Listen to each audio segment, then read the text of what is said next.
Hello friends, नमस्कार। आपका स्वागत है हमारे चैनल में डीसीपी ऑफिशियल पर।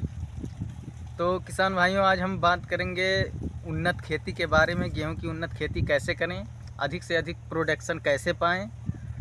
तो बहुत से किसान भाइयों हमसे पूछते रहते हैं कि गेहूं बोने के लिए कौन सा बीज चयन करें, इसमें आने वाले खरपतवार को कैसे नष्ट किया जाए, कैसे देखभाल किया जाए, बुआई का समय क्या होता है, वगैरह वगैरह आज चीज़ें पे हम लोग आज बात करेंगे।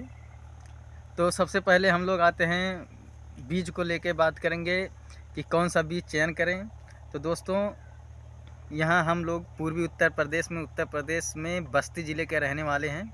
हमारे यहाँ गेहूं के बिया में HD 2967, श्री राम 303 या DBW 303, DBW 323 जैसे उन्नत बीज बोए जाते हैं, यही हम लोग लगाते हैं। आप भी उन्नत बीजों का चयन करें, जो साइंटिफिक अप्रूवल हो, उसको अपने खेतों में लगाएं, जिससे अच्छे ढंग से उत्पादन पा सकें।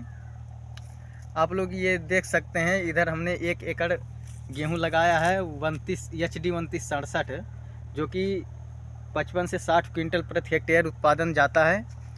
तो किसान भाइयों, अगर आप अच्छा उत्पादन पाना चाहते हैं तो उसके लिए अच्छे उन्नत बीजों का चयन करें।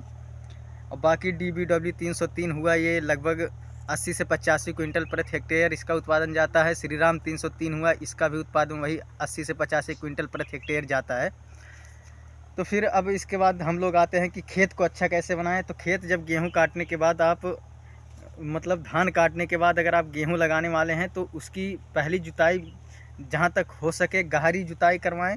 गहरी जुताई करने से ज़मीन में जो पोषक तत्व होते हैं वो फसल पर ज़्यादा असर देते हैं। जुताई करवाने के बाद उसके बाद आप देसी गोबर का खाद यूज कर सकते हैं।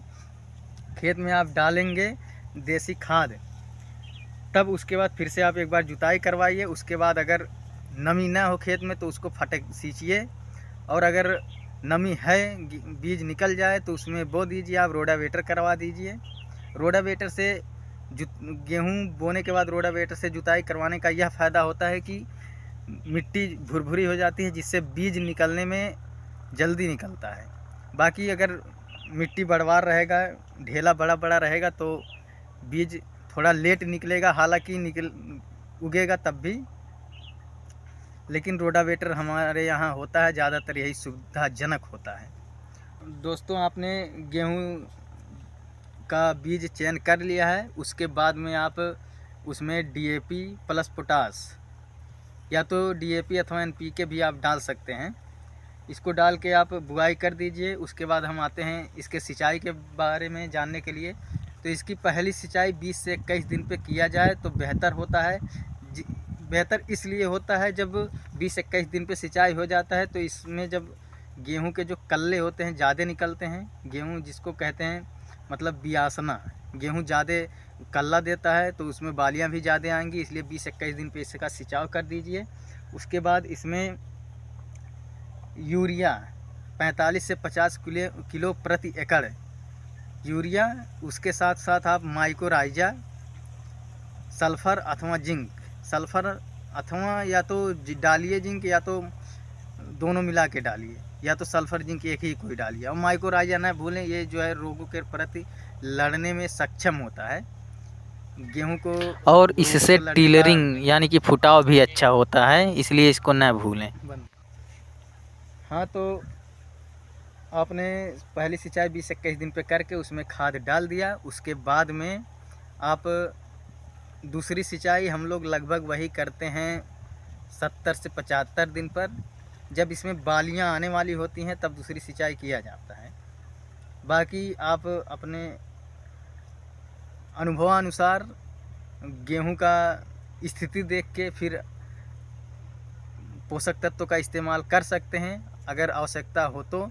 नहीं तो बहुत आवश्यकता नहीं होती है। पहली बार वही सिंचाई में दीजिए उर्वरक, ताकि अच्छे से कल्ले निकल जाएं, जिससे सही ढंग से बालियां भी निकलें आगे चलकर। अब आते हैं इसको खरपतवार पे। और हाँ, तो दोस्तों, हम लोग बात करते हैं कि इसमें आने वाले रोगों को कैसे कंट्रोल किया जाए। इसमें मुख्य रूप से येलो रस्ट नामक एक रोग लगता है, जिसमें पत्तियां पीली पड़ जाती हैं, इस पर पीले धब्बे आ जाते हैं, जिसका आप अपने नज़दीकी स्टोर से जाके दवाई लाके छिड़काव कर सकते हैं। इसमें एक एफिड नामक कीट लगते हैं जो कि पत्तों को खाकर उसको नष्ट कर देते हैं, और जब पत्ता ही नहीं बचेगा तो गेहूं कैसे सही से होगा। तो इसका भी छिड़काव समय अनुसार यदि लगे हैं कीट तो ज़रूरी होता है दोस्तों। अब आते हैं हम कि कितने किसान भाई पूछते हैं कि गेहूं का सही बुआई का समय क्या है।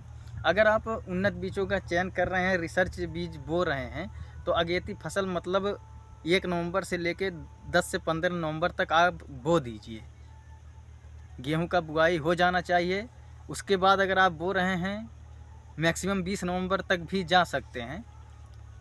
उसके बाद यदि आप बो रहे हैं तो उत्पादन उतना अच्छा नहीं मिल पाता, उसके उत्पादन पर 50 से 60% सीधा असर जाता है।